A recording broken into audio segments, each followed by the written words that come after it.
বড় যুদ্ধের পরিকল্পনা করছে চীন, টার্গেট যুক্তরাষ্ট্র, ভারত। সম্প্রতি পেন্টাগনের এক প্রতিবেদনে প্রকাশ পেয়েছে যে চীন দ্রুতগতিতে পরমাণু অস্ত্র মজুত করছে।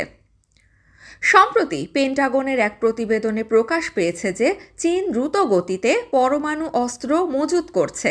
বর্তমানে দেশটির কাছে ৬০০টি কার্যকরী পরমাণু বোমা রয়েছে, যা ২০২৩ সালের ৫০০ এর তুলনায় অনেক বেশি। প্রতিবেদনে আরও বলা হয়েছে, চীন ২০৩০ সালের মধ্যে পরমাণু অস্ত্রের সংখ্যা ১,০০০-এ উন্নীত করতে চায় এবং ২০৩৫ সালের মধ্যে যুক্তরাষ্ট্রের অস্ত্রের সংখ্যাকে অতিক্রম করার পরিকল্পনা করছে।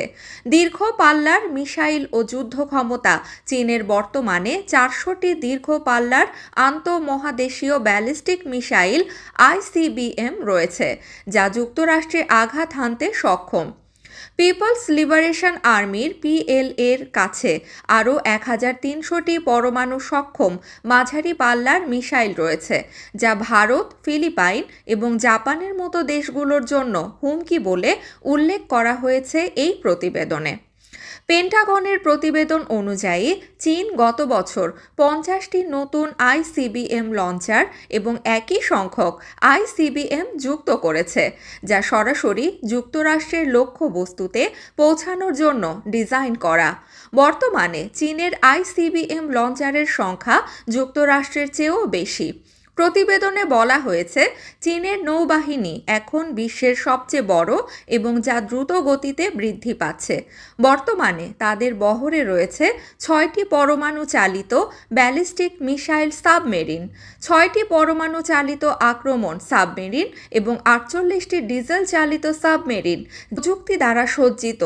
২০২৫ সালের মধ্যে চীনের যুদ্ধজাহাজের সংখ্যা ৩৯৫-এ পৌঁছাবে এবং ২০৩০ সালের মধ্যে এটি হবে ৪৩৫।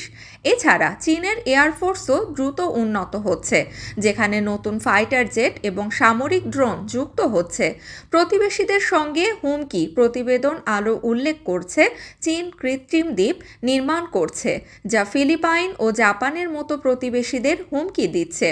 পাশাপাশি তারা নিকট ভবিষ্যতের তাইওয়ান দখলের পরিকল্পনা করছে, যা যুক্তরাষ্ট্রের সঙ্গে সরাসরি সংঘর্ষের ইঙ্গিত দেয়। পেন্টাগনের এই প্রতিবেদন চীনের সামরিক শক্তি বৃদ্ধির স্পষ্ট চিত্র তুলে ধরেছে, যা বৈশ্বিক নিরাপত্তার জন্য নতুন চ্যালেঞ্জ তৈরি করছে। সূত্র USNI।